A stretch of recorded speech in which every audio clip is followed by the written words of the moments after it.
On the 12th of July 1998, Prayagraj Express reached Allahabad Junction. Everyone in the train was ready to get down at the station with their luggage. Mr. Sharma along with his wife and two daughters Tanu and Ritu reached Allahabad by the same train. Actually Mr. Sharma was working as a manager in a top bank of India. He was recently transferred to Allahabad. He and his family reached here by train and other household goods were loaded on a truck, and if it arrives on time then the truck will reach by 12 o'clock noon. Their train is not late at all, so they reached at 7:30 a.m. When they reached it started raining heavily, in fact it was pouring torrential rain. They got out of the station and started looking for a taxi. A taxi driver came to Mr. Sharma. He said, "Sir, I think you need a taxi." "Yes, can you drop us to Pritam Nagar?" The cab driver took the bags from Mr. Sharma's hand and then everyone sat on their seats in the taxi. The driver put the luggage in the cab and now he was driving at full speed. Though it was not safe to drive at that speed during heavy rain, nobody had any problem as everybody was enjoying the ride. Finally they reached Pritam Nagar and also Hig House, which was rented by Mr. Sharma.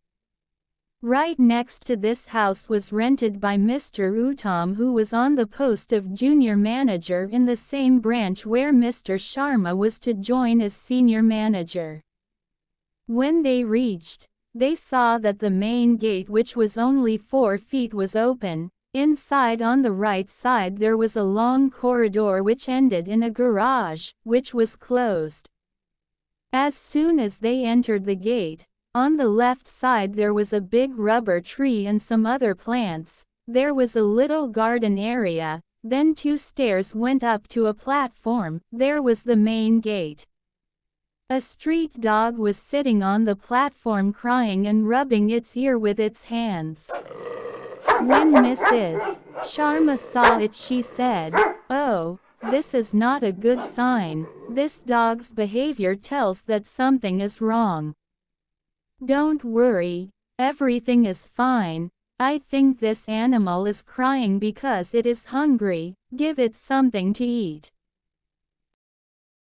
Mr. Sharma then went to Mr. Uttam's house to get the keys, which was right next to his house. His landlord was also Mr. Sethi, so he gave the keys to Mr. Uttam so that he could hand over them to Mr. Sharma. Mr. Uttam insisted Mr. Sharma and family to stay at his house until the truck arrives. Mr. Uttam and Mr. Sharma's family started a conversation. Mrs. Uttam told Mrs. Sharma that whenever the power goes off, it becomes very dark here and some strange sounds are heard. So they should get an inverter installed as soon as possible. Mr. Uttam jumped into the conversation and said, "Oh, it's not like that. Actually, this area is a little isolated, so every sound is heard very clearly. It could be the sound of frogs, beetles, chameleons, or all the sounds all together." The truck was delayed due to heavy rains and arrived at around 3 p.m. Due to the carelessness of the movers and packers, every item in the truck was wet as the truck was not covered properly. The furniture and electronics were wet and the idols of Lord Ganesha and Goddess Lakshmi got dissolved. Mrs. Sharma was very disappointed. She said, "Nothing is going right. I really don't know what is happening."